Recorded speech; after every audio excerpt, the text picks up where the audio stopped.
Durant mon voyage à Bali, je me retrouve ici, à l'hôpital. Ce n'est pas vraiment ce que j'avais prévu, et pourtant, j'ai dû y faire un séjour. Je devais faire de la confection de bijoux à Sidémen, et pourtant, je suis maintenant perfusé. À l'heure où je vous parle, ça va beaucoup mieux. Mais il fallait que je vous explique ce que c'est le Bali Belly. Bali Belly, c'est une bactérie. Il peut y avoir différentes bactéries qui va pouvoir toucher les personnes qui sont à Bali, donc principalement les touristes. Et ces bactéries sont souvent associées à une mauvaise hygiène de l'eau ou des aliments. Pour ma part, j'ai la bactérie Shigella, qui est une bactérie qui est ultra résistante. Cette bactérie s'est mise sur mon côlon et a provoqué des vomissements et une diarrhée presque insupportable. Durant toute une nuit, j'ai transpiré. Je suis allé aux toilettes vraiment toutes les demi-heures et j'avais des crampes au ventre. Ces symptômes, qui sont des symptômes propres au Bali Belly, m'ont complètement déshydraté. Et c'est pour ça que j'ai dû me faire hospitaliser. J'ai donc cherché quel est le meilleur hôpital de Bali, en tout cas un hôpital qui était très bien noté. Et j'ai pris un taxi et je suis allé donc aux urgences. Ils m'ont tout de suite pris en charge. Les hôpitaux de Bali sont vraiment bien. Ils m'ont fait différentes analyses de sang, de sel et ils m'ont tout de suite réhydraté. La bactérie Shigella attaque tellement le côlon que l'on voit dans les selles des traces de sang. Et c'est pour ça qu'ils ont décidé de me garder minimum 2 jours en hospitalisation. En effet, cette bactérie peut être très dangereuse puisqu'elle ne permet pas aux patients de boire et de manger. Tellement résistante que j'ai dû avoir recours aux antibiotiques en intraveineuse et cela durant plusieurs fois par nuit et par jour durant mes 2 jours d'hospitalisation. Quand je sortirai de l'hôpital, j'aurai un traitement antibiotique par voie orale par la suite pour continuer à éliminer cette bactérie qui est très résistante. Au moment où je fais cette vidéo, je vais quand même beaucoup mieux et j'en suis ravi parce que j'ai vraiment souffert. Au moment où c'est survenu, j'étais dans la jungle à Sidémen sous une forte chaleur et j'ai vraiment passé une nuit terrible. Je vais pouvoir enfin repartir à la visite de l'île de Bali et prochainement, dès demain je l'espère,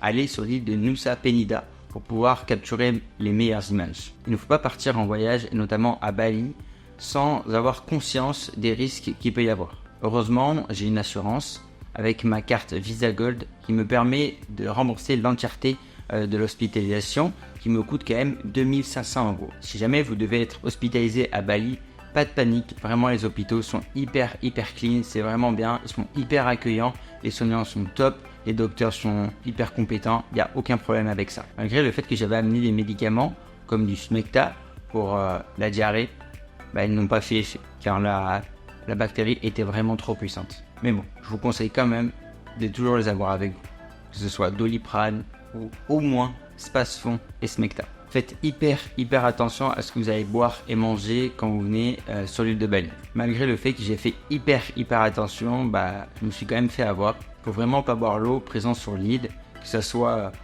au robinet ou même dans les glaçons. Ne vous brossez pas les dents avec l'eau du robinet, même si vous pensez que vous n'avalerez pas l'eau. Évitez tout ce qui est nourriture de rue également.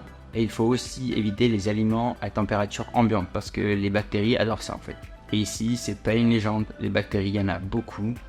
Et malgré la beauté de l'île, il faut faire hyper attention. Vraiment, buvez tout le temps de l'eau en bouteille, mangez tout le temps des plats très chauds. Comme ça, vous n'aurez pas de problème. Ne mangez vraiment jamais, même dans les endroits touristiques, c'est là où je me suis fait avoir, des légumes crus, jamais du poisson cru, etc. Même si l'endroit est hyper bien noté sur Google, même s'il y a énormément de touristes, même si l'endroit vous paraît très touristique, ne mangez jamais